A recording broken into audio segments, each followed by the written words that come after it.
Hello there, my brothers and my sisters, ladies and gentlemen, boys and girls, Jews and Judettes. Joe Biden is the gaff that keeps on giving. Take a look. Well, we are monitoring the campaign trail for you as both campaigns blitz key states in the final stretch of the presidential race. But guess who's not there? President Joe Biden. The sitting president is holed up in Wilmington, Delaware, with no public events 48 hours before the election. And Obama's former speechwriter labeled him, quote, a liability to his own legacy. That's harsh, and that's a Democrat. And he's a liability to the vice president's campaign. Now, that was after yet another shocking remark about Trump supporters at a stump speech in Pennsylvania yesterday. Lucas Tomlinson is at the White House with the latest. Lucas. Well, good afternoon, Kaylee. 2 weeks ago, President Biden said he wanted to lock up Donald Trump. Then he called his supporters garbage. And then this remark yesterday while visiting his childhood home of Scranton. There's one more thing Trump and his Republican friends want to do.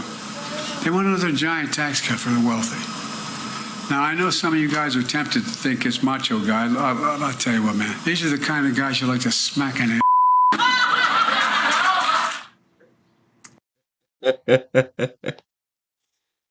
Oh, Joe. Come on, Joe. Not again. We're going to have to clean this one up, too.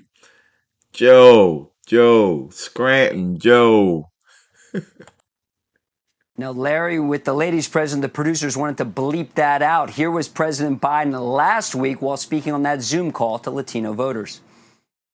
And just the other day, a speaker at his rally called Puerto Rico a floating island of garbage. The only garbage I see floating out there is his supporters. And a former Obama speechwriter says the president is better off staying home. If I was Joe Biden, and I knew, look, his legacy obviously is at stake in this election, and he is the president of the United States, got a lot of work to do as president, I would probably look at the numbers, I would look at the race and say, I'm going to focus on being president over the next couple of days. And that's probably the best, that's the best thing he can do for not just the Harris campaign, but himself and his legacy too. Now, one. Don't forget, this guy is still the sitting president of the United States of America. Can you believe that? Really? He's the sitting president of the United States of America. And his people don't even want him out there. His people wish he would just keep his mouth shut. This is crazy. Love him or hate him. Scranton Joe. He knows how to just step in it, boy.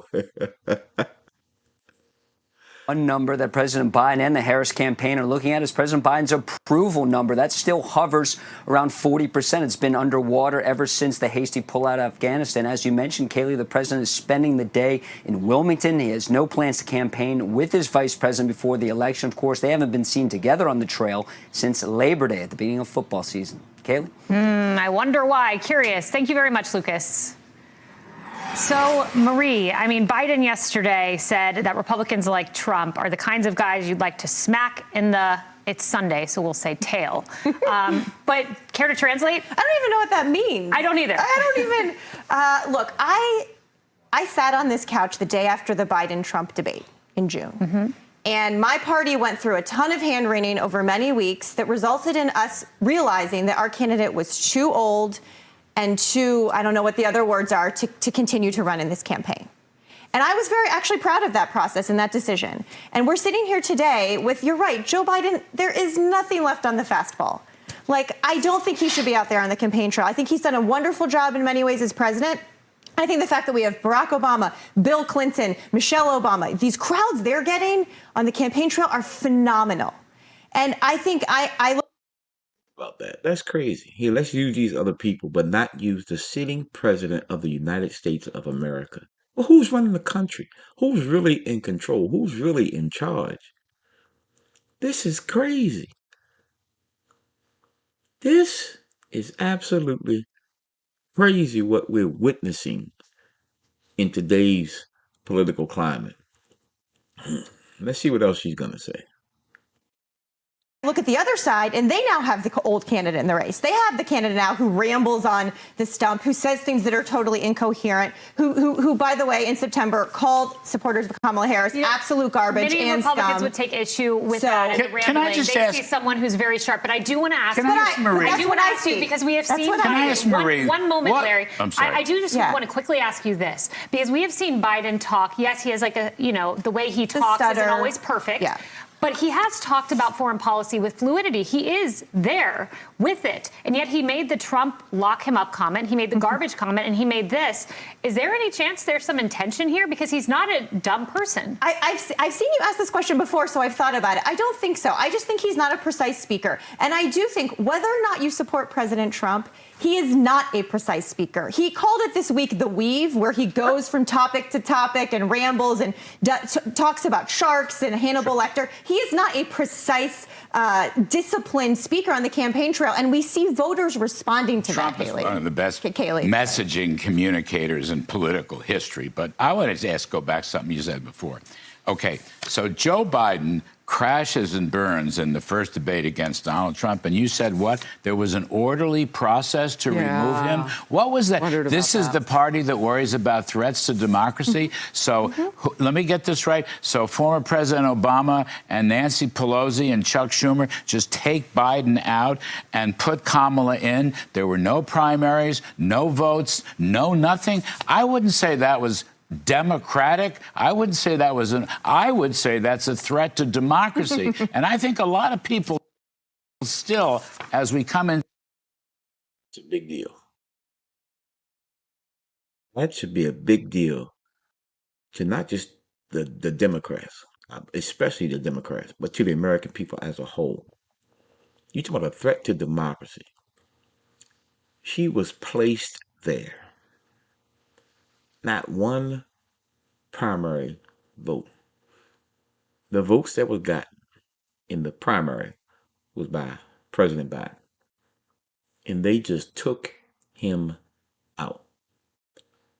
But yet they say the other side is a threat to democracy. Look, you get to vote for whoever you want to vote for. That's fine with me. But we still need to look at what really happened here. Here, let's take him out and let's insert her in. And now let's make her the best thing since sliced bread. How is that democratic? None of the Democrats, none of them got a chance to vote for their candidate. They just put her there and say, here, you vote for who we put out there. That's not right. That's not right. Democrats, y'all ought to stand up for that. That's not right. I don't care who does that. That's just wrong, period. That's wrong. If the other side did it, that would be wrong. Nobody should be doing that. We are a constitutional republic. And how they went about that is just absolutely wrong. But let me see what they got to say. Let me let them finish. Into the final days, that sits in their craw. How did it happen exactly that a sitting president got pulled out and somebody else got put in without a single vote? How did that happen? To Marie today, I think we know. Yeah, you said that people, and you were at the State Department, so I would imagine you're still connected to even people in this current administration.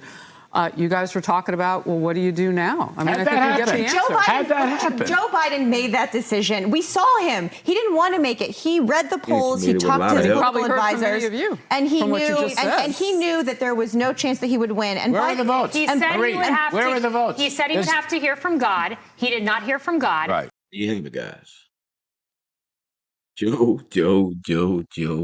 Scranton Joe. He has stepped in it again. The GAFFE that keeps on giving. Oh boy. Let me know what you guys think. Hit me up in the comment section. Like this video, share this video. And if you haven't already, subscribe to the channel. All subscriptions kindly received. I'll see you on the next one.